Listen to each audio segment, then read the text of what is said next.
सहारा प्रणाम, स्वागत है आपका हमारी इस खास पेशकश में। क्या गिरफ्तार होंगे तहलका मचाने वाले पत्रकार तरुण तेजपाल? सवालिया निशान जरूर है। पहले यौन उत्पीड़न का आरोप लगा और अब तरुण तेजपाल पर पीड़िता के परिवार को मामला वापस लेने के लिए दबाव डालने का भी आरोप लगाया जा रहा है। सवाल है क्या होगा तेजपाल का? हमारी इस खास पेशकश में बातचीत करने के लिए हमारे साथ स्टूडियो में मेहमान मौजूद हैं। नारी उद्घोष की मुख्य संपादक सुषमा गणेश पांडे हमारे साथ मौजूद हैं। वरिष्ठ अधिवक्ता, वरिष्ठ वकील संतोष त्रिपाठी हमारे साथ मौजूद हैं और समाज सेविका, जानी मानी समाज सेविका शबनम खान भी हमारे साथ।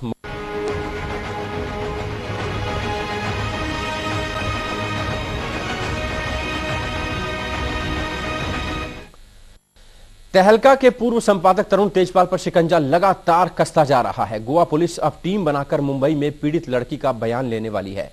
इससे पहले पुलिस ने दिल्ली में तहलका की प्रबंधक संपादक शोमा चौधरी और तहलका के ही 3 स्टाफ से भी विस्तार से पूछताछ की।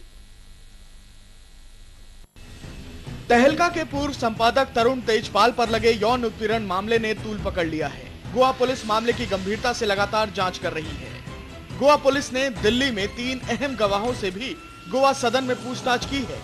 तीनों लोग तहलका के स्टाफ हैं और गोवा में हुए कार्यक्रम में मौजूद थे। पहले तीनों से अलग अलग बयान लिए गए, फिर तीनों से एक साथ बयान लिए गए। पुलिस ने इनसे कई सवाल पूछे हैं। सवाल नंबर 1, पुलिस ने इनसे पूछा है कि लड़की ने इस घटना के बारे में आपको कब बताया।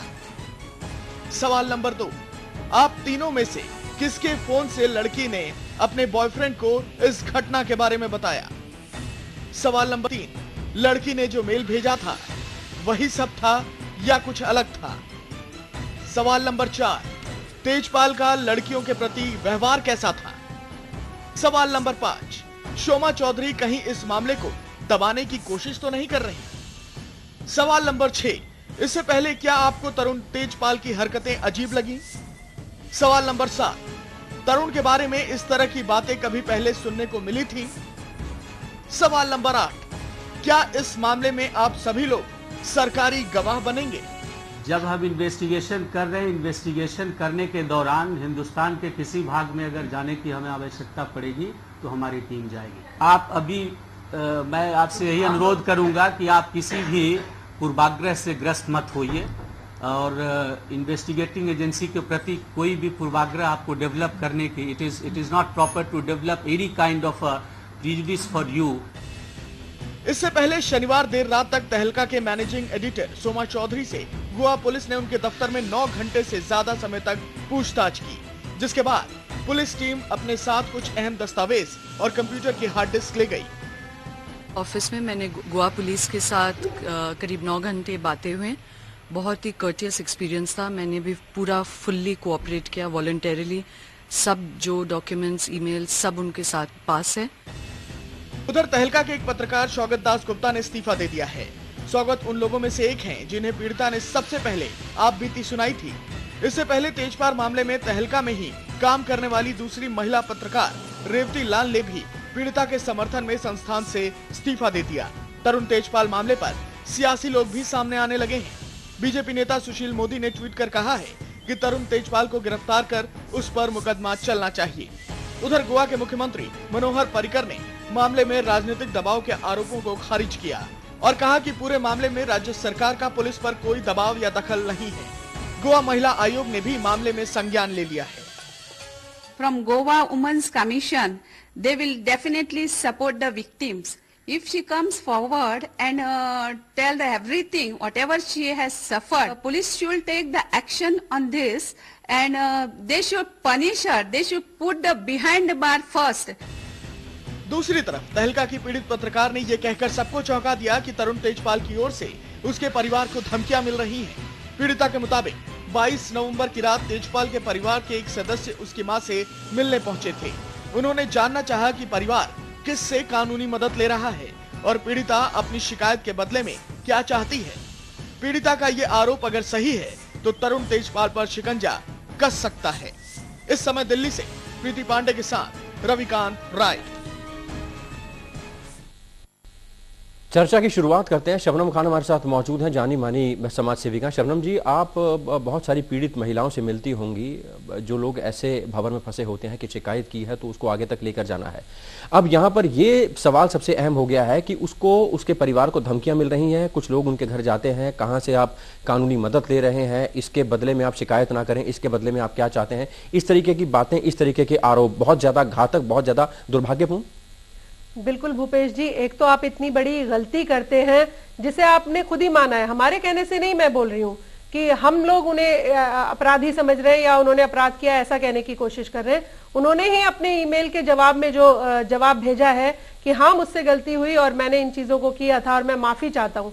तो अगर आप ये सब चीजें समझ रहे हैं, फिर आप उस पर, लड़की पर यह भी प्रभाव बनाने की कोशिश कर रहे हैं कि आप केस वापस ले लीजिए, या आपके एडवोकेट कौन है जो आपको ये कानूनी प्रक्रिया में लेकर जा रहे हैं। ये तो बेहद दुखद है। मुझे लगता है अभी वकील साहब भी बताएंगे इसको कि ये भी उनके ऊपर एक और धारा लगनी चाहिए कि एक आप क्राइम करते हैं, ऊपर से आप उसको धमकाने की भी कोशिश करते हैं कि केस को दबाया कैसे जाएगा। और बड़ा दुख होता है भूपेश जी देखकर, जब एक इतना सम्मानित व्यक्ति जो देश हित में बड़े बड़े स्टिंग करके, जिसने बड़े बड़े लोगों का खुलासा किया था कि देखिए ये लोग अपराध कर रहे थे और मैं इनको उजागर करने की कोशिश कर रहा हूं, आज वो खुद कानून के साथ कहीं खिलवाड़ करने की कोशिश कर रहे हैं। उनको तो आगे बढ़कर हाथ बढ़ाना चाहिए था। जैसे उन्होंने माफी मांगकर कोशिश की थी कि शायद ये सब मामला यहीं निपट जाएगा, अगर उन्हें पता है कि मैं कानून के दायरे में आता हूं और कानून की मदद करने से एंगल चाहे कोई भी हो, दोनों पक्ष चाहे वो निर्दोष हो या दोषी हो, दोनों पक्ष रखने के लिए उन्हें खुद सामने आना चाहिए। संतोष जी, थोड़ा टेक्निकली आपसे समझना चाहेंगे, पहले माफीनामा 6 महीने के लिए अपने आप को उस पद से अलग कर लेना और लिखित में माफी मांग लेना और कहना कि प्रायश्चित करूंगा, उसके बाद जब लगा कि सारा मामला जो है वो उलझता जा रहा है, कानूनी दांवपेच होंगे अब, तो वकीलों के कहने पर कहीं ना कहीं ये कह देना कि साजिश हुई है और वकीलों की जुबानी बोलने लग जाना, सुर बदल लेना। देखिए, ये पूरा मामला एक समाज के परिवर्तन को इंडिकेट कर रहा है। पिछले कुछ समय से जो समाज में हाई क्लास, हाई पोजीशन पे बैठे हुए लोग हैं, डिग्नेटरीज हैं, इस तरह की चीज़ों में इन्वॉल्व देखे जा रहे हैं, ये एक टेंडेंसी बनती जा रही है। तो कहीं ना कहीं एक तो ये समझने की आवश्यकता है कि ऐसा ये इन्होंने क्या सोच करके किया और ये इसमें कोऑपरेट कर सकते थे, ये समाज को एक दिशा निर्देशन दे सकते थे। ये अपनी बात को अगर बताते तो इस साइकोलॉजी को समझना ज्यादा आसान होता और उसके उपाय किए जा सकते थे। और शुरुआत में उन्होंने प्रायश्चित के जो उनकी जो ट्यूनिंग थी, जो टोन था, वो एक प्रायश्चित भरा था कि हम उस गलती हुई। लेकिन जैसे ही ये कानूनी दांवपेच सामने आने लगा, कहीं ना कहीं वो अपनी बात से हटते दिखाई दे रहे हैं, वो झूठ का सहारा ले रहे हैं, जो कि एक गलत बात है, जो वो समाज को दे सकते थे अपने साथ भी, न सिर्फ दूसरे के उन्होंने एक्सपोज किया है जो क्राइम है, जैसा कि अभी शबनम जी कह रही थी। उन्होंने बहुत सारे खुलासे किए, अपने मामले में भी अगर एक कदम आगे वो बढ़ते जैसा कि उनसे अपेक्षित था, तो ये बहुत अच्छा होता कि वो बता पाते कि हमने किस कंडीशन में, किस तरीके से गलतफहमी में किया या जानबूझकर किया, वो यही बता सकते थे। तो कहीं ना कहीं वो वकीलों के और कानूनी दांवपेच में और अपने को बचाने की कोशिश में वो कहीं ना कहीं इस कानूनी प्रक्रिया से दूर जाते दिख रहे हैं, जो कि भाग्यपूर्ण है। सुषमा जी, यहाँ पर आपसे ये जानना चाहेंगे, पुलिस ठीक दिशा में काम कर रही है और साथ ही ये कि एक प्राइमरी जिम्मेदारी, पुलिस की प्राथमिक जिम्मेदारी ये भी बनती है कि वो ये देखें कि उस पीड़िता पर कहीं कोई दबाव ना पड़ रहा हो। मैं आपको सबसे पहले मूलभूत उस पर ले जाना चाहती हूँ। जब तक कि हम जड़ तक नहीं पहुंचेंगे, हम तब तक इसका कुछ उपचार नहीं ढूंढ सकते। सबसे पहले तो हमें ये देखना होगा कि जो भी काम इन्होंने किया है वो हम पूरा नारी समाज इसकी निंदा करते हैं। दूसरी बात, मैं उनकी ही जो शोमा चौधरी हैं उनकी भी मैं निंदा करती हूँ। एक नारी होने के नाते उन्होंने ये बात सबसे पहले इसकी कंप्लेंट क्यों नहीं की। अब बात आ जाती है तरुण तेजपाल की। तो तरुण तेजपाल, बेशक उन्होंने जो पहला मेल लिखा, जैसा कि वकील साहब बता रहे थे कि वो माफी मांगना चाहते थे, वो बात अलग होती कि उनको हम माफ करते या नहीं करते। लेकिन उन्होंने यदि ये कदम उठाया था तो निसंदेह यदि वो आते उस तरीके से, तो एक अलग पक्ष सा आता कि भाई एक व्यक्ति ने गलती की और उसने हिम्मत दिखाई। लेकिन उसके बाद ही उन्होंने जो दोहरा चरित्र अपना दिखाया, तो उन्होंने बता दिया कि जैसे उनके काम है वैसे ही वो है। एक साइकोलॉजी भी उनकी दिखती है यहाँ पे कि वो छुपते भी घूम रहे हैं और दूसरा अपना बयान भी बदल रहे हैं। अब मैं आपकी बात पे आती हूँ कि पुलिस ठीक काम करी है।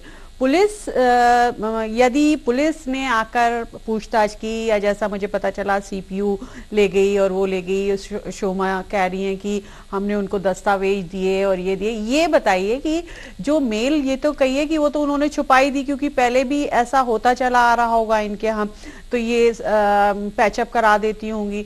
और ये वाली बात 2 मेल और उसने जो किए थे उससे बात खुल गई, इसलिए ये सारा कुछ। और फिर उनके जो वकील हैं, मैं वकील साहब बैठे, इनसे भी बेहतर अच्छे से समझा पाएंगे कि ऐसे वकीलों की भी एक नैतिक जिम्मेदारी होती है कि वो अपने क्लाइंट को क्यों गलत सलाहें देते हैं। यदि समाज को सुधारना, एक तरफ तो हम नारी की जागृति की बात करते हैं, पुलिस क्या सुधार लेगी जब तक कि आप अपने आप में सही नहीं हो। शबनम जी, ठीक दिशा में चल रही है पुलिस की जांच, क्या लगता है आपको? मुझे लगता है कि पुलिस जो अभी इन्वेस्टिगेट कर रही है वो चाहती है कि पुख्ता सबूत, क्योंकि वो बहुत प्रभावी व्यक्ति हैं भूपेश जी। तरुण तेजपाल जी कोई कमजोर व्यक्ति नहीं है कि आपने किसी भी चीज में उठाया और बंद कर दिया और आपकी जवाबदेही नहीं होगी। यहाँ पुलिस की एक बड़ी जवाबदेही भी बनेगी। आप उनके खिलाफ अगर बिना पुख्ता सबूतों के चले गए तो फिर मुझे लगता है कि आप लड़की का केस कमजोर करके जाएंगे। इसीलिए पुलिस अच्छी तरह से छानबीन करके और अपनी सारी चीजों को, सारे सबूतों को अच्छे से इकट्ठा करके तब उनके ऊपर हाथ डालने की कोशिश करेगी, ताकि वो कितना भी प्रभाव दिखाने की कोशिश करे, जब सबूत उनके खिलाफ होंगे तो फिर उनको कानून के दायरे में आना ही पड़ेगा। संतोष जी, यहाँ पर सबसे बड़ा सबूत उनका कबूलनामा? नहीं, यहाँ पे सबसे बड़ा सबूत है उस विक्टिम का स्टेटमेंट, जो और सीन ऑफ ऑकरेंस जहाँ पे वो घटना घटी है उसका कोरबोरेशन, इन दोनों लोग का एक साथ होना, ये अपने आप में ही बहुत फुल प्रूफ सबूत है। और विक्टिम के स्टेटमेंट के बाद इनका जो अपना कबूलनामा है, जो इनके अपने IP एड्रेस से इनको जो मेल दिया गया है, ये एक बड़ा सबूत इनके खिलाफ बनने वाला है। जैसा कि इन्होंने खुद भी कहा कि एक नहीं 2 ऐसे मौके आए जब आपकी इच्छा के विरुद्ध हमने कुछ कार्रवाई की, जहां हमने अपने ट्रस्ट को ब्रीच किया है। तो ये कहीं ना कहीं दिखाता है कि ये घटना सही थी, घटना की सत्यता पे उंगली नहीं उठाई जा सकती है। पुलिस की इन्वेस्टिगेशन भी ठीक दिशा में जा रही है, लेकिन हमें ऐसा लग रहा है कि तरुण तेजपाल जैसे व्यक्ति जो प्रभावी स्थान पे हैं, जिनके अधीन बहुत सारे लोग कार्य करते हैं, और ऐसे बहुत सारे लोग जो इस तरह के मामले में देखे जा रहे हैं, कहीं ना कहीं इनकी साइकोलॉजी समझने की जरूरत है हमें। एक पनिशमेंट का फैक्टर अलग है, लेकिन इस पे एक चर्चा होनी चाहिए कि आखिर इस तरह की वारदात क्यों हो रही है, जहां इतना बढ़िया ट्रस्ट है, लोग एक लंबे समय तक काम करते हैं, जहां कोई फेयर फैक्टर काम नहीं करता किसी भी महिला एम्प्लॉय के साथ, फिर अचानक एक दिन ऐसा होता है जब वो अपनी सीमाओं को लांघ जाते हैं। मुझे लगता है कहीं ना कहीं इस साइकोलॉजी को समझने की कोशिश करनी चाहिए, और इसमें मददगार तरुण तेजपाल जैसे लोग ही हो सकते हैं, क्योंकि खुद वो आज इस समय एक एक्यूजेशन उनके ऊपर लगा हुआ है। अगर ये बात सही है तो उन्हें कानून के साथ सहयोग करना चाहिए। तरुण तेजपाल जी ने एक बहुत सारी लड़ाइयां कानूनी लड़ी हैं, कानून उनके लिए कोई अनजानी सी जगह नहीं है, और जेल ऐसी कोई जगह नहीं है जहां वो जाने से घबराएं या वो कमजोर व्यक्तित्व के हैं। मुझे लगता है उन्हें कानून के साथ समाज की भी मदद करनी चाहिए, ताकि समाज इस साइकोलॉजी को समझ सके कि क्या ऐसा कब होता है या क्यों होता है जब वो अपनी सीमाओं का अतिक्रमण करते हैं, सीमाओं का उल्लंघन करते हैं। शबनम जी, यहाँ पर अगर पुलिस की बात करें तो पुलिस, आपने बताया कि ठीक दिशा में काम कर रही है, पुख्ता सबूत जुटाए जा रहे हैं, लेकिन यहाँ पर संस्थान ठीक तरीके से काम नहीं कर रहा था। इसी की यही वजह देखी जा रही है कि जो उस पीड़िता पत्रकार के जो सहयोगी हैं, जिनको शुरुआती दौर में बता दिया था उसने अपनी दिक्कतों के बारे में, उन्होंने धीरे धीरे करके वहां से निकलना, वहां से अपने इस्तीफे देने शुरू कर दिए। भूपेश जी, आप एक चीज देखिए कि शोमा जी का जितना भी हम बयान सुन रहे हैं, वो उनका कहना है कि लड़की ने क्योंकि माफी की ही मांग की थी, इसलिए हमने कानून के पास जाना उचित नहीं समझा और यहीं पर ही सब मैनेज हो रहा था।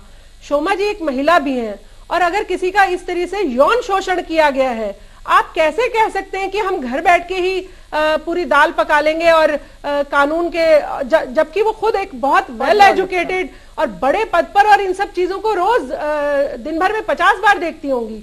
उन्हें पता है यहाँ कानून ही अपना काम करेगा, यहाँ घर बैठकर माफी नहीं मिल पाएगी, यहाँ पर आप अपनी तरह से मैनेज नहीं कर सकती हैं कानून को। आप किसी के भी बारे में देखेंगे तो अब तरुण तेजपाल जी चाहे वकीलों के कहने में आकर अपने बयान से पलट रहे हो, लेकिन सबूत को आप नकार नहीं पाएंगे। और लड़की देखिए, लड़की ने अभी ये भी ईमेल भेजा है कि मुझे धमकी दी जा रही है, और वकील कौन है आपका ये भी बताइए, ताकि उस पर भी प्रभाव बनाया जा सके, उसे भी प्रभाव में लिया जा सके।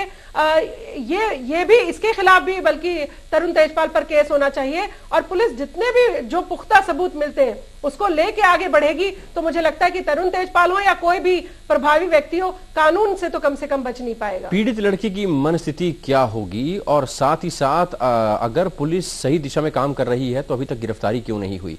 हमारे साथ वरिष्ठ वकील संतोष त्रिपाठी मौजूद रहेंगे, तमाम हमारा पैनल मौजूद रहे। चर्चा को आगे बढ़ाते हैं। वरिष्ठ वकील संतोष त्रिपाठी हमारे साथ मौजूद हैं। त्रिपाठी साहब, ये बताया जा रहा था कि संस्थान के अंदर का मामला है और इसको आपस में निपटा लिया जाएगा और इसकी शिकायत नहीं कर रही है, और जिस तरीके से हल्के तरीके से कहा जाए कि माफी मांगी है, क्या ये उस लायक था ये मामला? देखिए, कोई भी मामला, सिर्फ यही नहीं, कोई भी छेड़छाड़ का मामला हो या नारी अस्मिता से जुड़ा हुआ कोई मामला हो, तो वो किसी संस्थान का नहीं होता है, ये फिर पूरे समाज के अगेंस्ट किया गया क्राइम है। और ये पीड़िता को देखना है कि हम इसे माफ कर सकते हैं या इसके खिलाफ हम कानूनी लड़ाई लड़ेंगे और इसे अंजाम तक पहुंचाएंगे। ये उसका प्रेरोगेटिव है, ये उसके ऊपर डिपेंड करता है। अगर पीड़िता ने ये चुना है कि हम पुलिस के पास जाएंगे, कानून की मदद लेंगे, तो निश्चित तौर पे ये उसका अधिकार है, उसको जाना चाहिए था और सबको इसमें सहयोग करना चाहिए था। और जो कोई भी व्यक्ति इसके रास्ते में रोड़ा अटकाता है या किसी भी तरह से बाधा उत्पन्न करता है, वो उतना ही बराबर का दोषी माना जाता है, चाहे वो किसी भी तरह से उसे धमकाने की, डराने की कोशिश करे या साजिश करे कि मुकदमा खत्म हो जाए। जैसा कि भी बताया जा रहा है कि कौन वकील है, हम वकील के ऊपर दबाव डालेंगे, तो निश्चित तौर पे ये एक उतना ही बड़ा गुनाह है जितना बड़ा कि एक एलिगेशन इनके ऊपर लगा हुआ है। तो कहीं ना कहीं ये जो संस्थान के भीतर का जो कहा जा रहा है कि संस्थान का कोई ये विक्टिम को चुनना है कि हम इसे माफ करेंगे या हम इसकी कानूनी अंजाम तक पहुंचाएंगे। कहीं अगर ईमानदार पहल होती है, कोई प्रायश्चित करना चाहता है और विक्टिम को लगता है कि हम इसे मौका दे सकते हैं, तो ये उसका प्रेरोगेटिव है, वो माफ कर सकती है या वो लड़ाई लड़ सकती है, ये उसका अधिकार है, बिल्कुल निजी अधिकार है। और वो देख सकती है कि कौन सी चीजें ज्यादा अच्छी रहेंगी। एक्यूज्ड अपनी तरफ से कंपाउंडिंग की कोशिश कर सकता है, अगर वो ऑनेस्ट अप्रोच करता है कि ये बात खत्म हो जाए, हम प्रायश्चित करने के लिए तैयार हैं। आपके इस रिएक्शन पर दोनों गेस्ट कुछ बोलना चाह रहे हैं। सबसे पहले सुषमा जी। हाँ, मैं ये बोलना चाहती हूँ कि जब जिसके ऊपर कोई घटना घटित होती है, जो घटना करता है और जिसके ऊपर घटित होती है, और खास तौर पर यदि किसी लड़की या नारी के ऊपर घटित होती है, तो वो सबसे पहले ये सोचती है कि समाज में इसका क्या इम्पैक्ट होगा, घर पर क्या होगा। इस मानसिकता में हो सकता है कि जो विक्टिम है वो रही हो। फिर क्योंकि हमारे जो उसके पेरेंट्स होंगे या जो हमारा समाज है, जो रिश्तेदार हैं, वो हम पे प्रेशर डालते हैं कि बदनामी हो जाएगी, शादी नहीं होगी। एक सामाजिक हमारी जो सोचें होती हैं वो भी एक बहुत बड़ा रोल अदा करती हैं। और दूसरी बात ये कि जो उसके ऊपर दबाव डाला जा रहा था, अब उनकी माँ का ये रोल होना चाहिए कि वो बिल्कुल दृढ़ता के साथ उसके साथ खड़ी रहें। यदि माँ बाप यदि किसी के साथ हैं, तो मैं ये बिल्कुल निश्चिंता से कह सकती हूँ कि वो लड़की जो भी है वो कभी हार नहीं मानेगी। और हम जो नारी पत्रकार होके हम लोग साथ हैं, या जो ये समाज सेवी हैं, ये हैं, हम लोग आखिरी तक उसकी लड़ाई में साथ रहेंगे। कितना बड़ा कोई ताकतवर हो, कितना बड़ा सत्ता का उसको सपोर्ट हो, हम उसके लिए खड़े रहेंगे। शबनम जी। भूपेश जी, मुझे लगता है कि अगर ये अपनी चार दीवारी तक ही बात सीमित होती और बाहर किसी को पता ही कानो कान ही खबर ना हो पाती, तो शायद आप माफी का लेन देन कर सकते थे। लेकिन अब जब गोवा के सीएम ने इसको संज्ञान में लिया है, बात बाहर लीक हुई है, अब आप उस कानून के दायरे से तरुण तेजपाल जी को नहीं बचा सकते हैं। विक्टिम अगर उन्हें छोड़ना भी चाहेगी तो उसे कोर्ट में जाकर ही बयान देना होगा कि मैं इन्हें माफ करना चाहती हूं या नहीं, और कानून फिर भी उसी तरह से काम करेगा जो कानून कहता है। अब आप लड़की का वो नजरिया नहीं देख सकते कि लड़की कहेगी मैंने माफ किया तो आप माफी मांग लेंगे, या आप 6 महीने की छुट्टी लेके झूठा मूठा दिखावा करके कहीं बचने की कोशिश करेंगे। और अभी ब्रेक में भी हम लोग बात कर रहे थे, वकील साहब तो ज्यादा अच्छा ये बता पाएंगे कि क्या लड़की जो अगर वो ये भी कहती है कि मैं इन्हें माफ कर रही हूं, तब भी तरुण तेजपाल जी को अब कानून से कोई बचा नहीं पाएगा, क्योंकि अब सारा मामला कानून के दायरे में है और पुलिस पूरी इन्वेस्टिगेशन कर रही है। जज साहब जो चाहेंगे, कोर्ट माननीय न्यायालय जो चाहेगा, जिस तरह से इस केस को सामने रखा जाएगा उसी तरह अब न्याय मिल पाएगा लड़की को। अब उनके बचने का कोई चांस नहीं है। भूपेश जी। संतोष जी, यहाँ पर यह भी कहा जा रहा है कि राजनीति होने लगी है और फंसाया जा रहा है, कोई साजिश हो सकती है। खुद माफी मांग ली, बोल दिया कि शराब के नशे में ऐसा हो गया, उसके बाद तमाम दावपेंच की बात सामने आने लगी। देखिए, एक पार्ट तो इन्वेस्टिगेशन का है जो गोवा पुलिस के पास है।